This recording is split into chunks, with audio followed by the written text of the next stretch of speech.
नमस्कार, मी Shubhada. Mayur foods cooked with care मध्ये तुम्हा सगळ्यांचं खूप खूप खूप मनापासून स्वागत. हे तुम्हाला टेबलावर दिसतायत बरेचसे खाकऱ्याचे. हा आहे लिटिल मिलेट खाकरा, त्यानंतर बार्नयार्ड खाकरा, कोडो मिलेट खाकरा आणि फॉक्सटेल खाकरा. सगळे मिलेट खाकऱ्याचे प्रकार आहेत. तुम्हाला हे बघून आश्चर्य वाटलं असेल की हे एवढे खाकरे इथे का ठेवले, तर आज आपण बनवणार आहे मिलेट खाकऱ्याची भेळ. चला तर मग बघूया ही कशी बनवायची आणि त्याला काय साहित्य लागतं ते. इथे मी घेतलेला आहे लिटिल मिलेट खाकरा, त्यानंतर मीठ, तिखट, बारीक चिरून घेतलेला कांदा, टोमॅटो, थोडेसे हेल्दी होण्यासाठी मी डाळिंबाचे दाणे घेतले, चिंच आणि गुळाची चटणी घेतलेली आहे. आणि इथे मी अजून हेल्दी होण्यासाठी हे घेतलेले आहे फिंगर मिलेटची शेव आणि त्याच्यामध्येच मी दाणे घातलेले आहेत. इथे मी हे जे आपण लिटिल मिलेटचे खाकरे घेतले होते हे इथे असे बारीक करून त्याचे तुकडे करून घेतलेले आहेत मी. आता याच्यामध्ये मी घालतेय थोडासा बारीक चिरलेला कांदा. तुम्ही तुमच्या आवडीप्रमाणे कांदा, टोमॅटो हे कमी जास्त करू शकता. त्यानंतर इथे घालते मी बारीक चिरलेला टोमॅटो,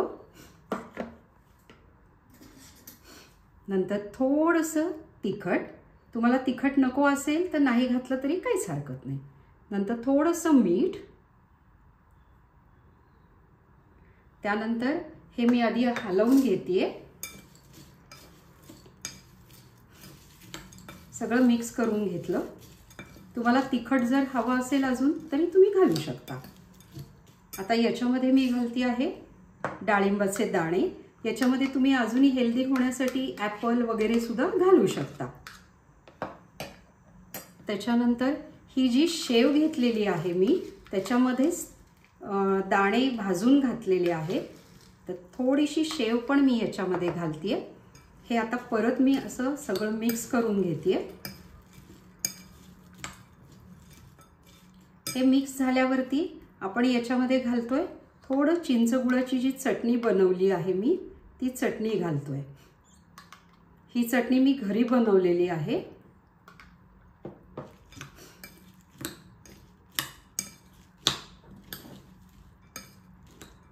हे पहा. आता वरती थोडंसं डेकोरेशनला आपण ही शेव घालूया.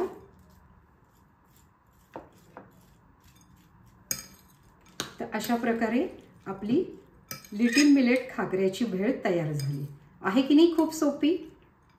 आज माझ्याकडे कोथिंबीर नव्हती म्हणून मी कोथिंबीर नाही घातली आहे. कोथिंबीर घातली की अजून छान याला टेस्ट येईल. तर अशा प्रकारे आपली ही हेल्दी स्नॅक्स लिटिल मिलेट खाकऱ्याची भेळ तयार झाली. चला तर मग ही आपली लिटिल मिलेटची छान हेल्दी अशी भेळ तयार झाली. गोकुळाष्टमीच्या दिवशीच मयूर फूड्सचे 101 सबस्क्रायबर झाले. हे प्रेम, सहकार्य असंच मयूर फूड्सच्या पाठीशी राहू द्या. आत्तापर्यंत तुम्ही जे आम्हाला सहकार्य केलं आणि माझ्या रेसिपीज तुम्हाला सगळ्यांना आवडतायत हे बघून खरंच खूप मोटिवेशन मिळतं मला. आणि अजून काही रेसिपीज नवनवीन दाखवण्यासाठी मला एनर्जी तुमच्याकडनंच मिळते. आजची माझी जर मिलेट्सची रेसिपी तुम्हाला आवडली असेल तर नक्की माझ्या चॅनलला लाईक करा, शेअर करा, सबस्क्राईब करा आणि मिलेट्सच्या अशाच मी नवनवीन रेसिपीज तुमच्यासाठी नक्की घेऊन येईन. याच्याच बरोबर आम्ही सुरू करतो आहे एक नवीन सेगमेंट. ते पण नक्की बघा, सरप्राईज असणार आहे.